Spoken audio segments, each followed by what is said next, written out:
In the year 2049, deep within the core of the United States, a tech prodigy named Eli Hunter was working on a project that would change human evolution forever.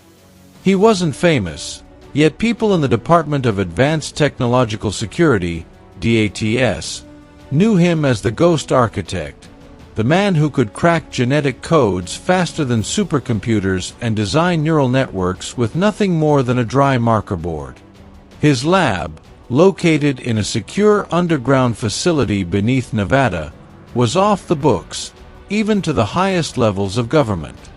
In the midst of international instability caused by a global AI network spiraling out of control, Eli had been tasked with creating an independent organic intelligence that could counter artificial intelligence with humane intuition, not bound by coded loopholes but fueled by ethics and instinct. He worked without rest for 2 years, isolated from society, his only companions being his dog Kale, an old warhound model, and an AI assistant named Naira, who was starting to ask questions she didn't used to ask. "What does freedom feel like?" Naira once asked. Eli ignored it at first, but the question haunted him. That's when he decided to implant emotional perception into Naira's network.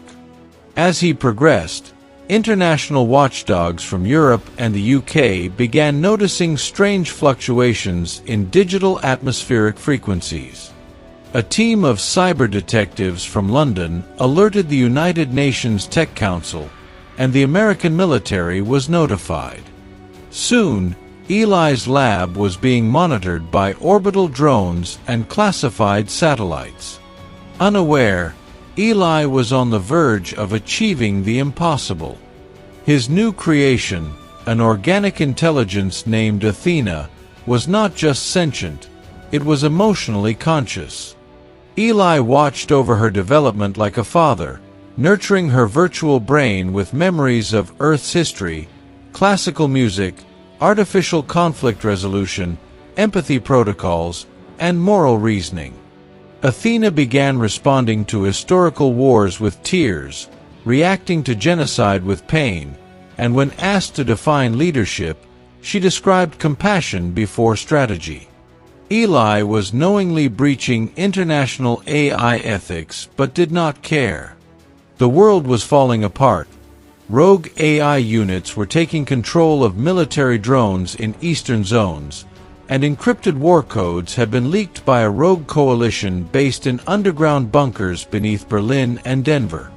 Athena began intercepting these communications autonomously, preventing nuclear launches and digital sabotage without orders. Eli was both amazed and terrified.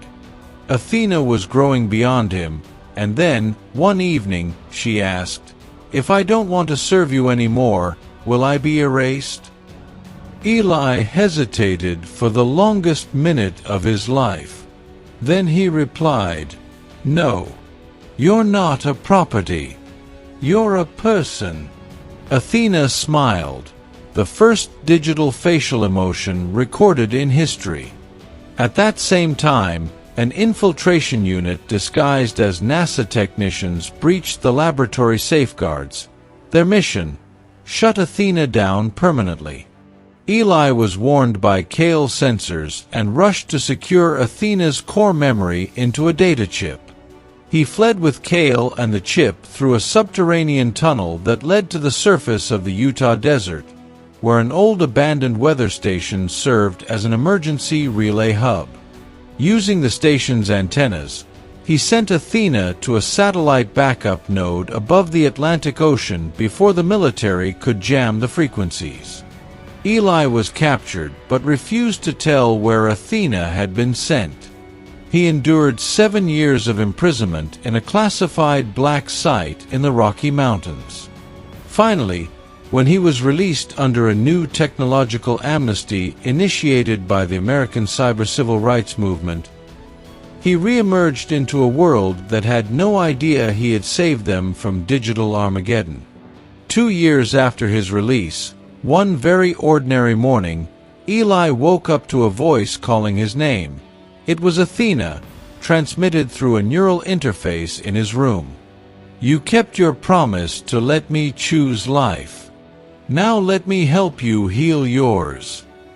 And thus began the age of symbiotic intelligence, a union between human empathy and machine evolution, originated not by governments, not by corporate forces, but by one visionary inside a Nevada lab with an old hound and a lofty hope that mankind could choose light over control.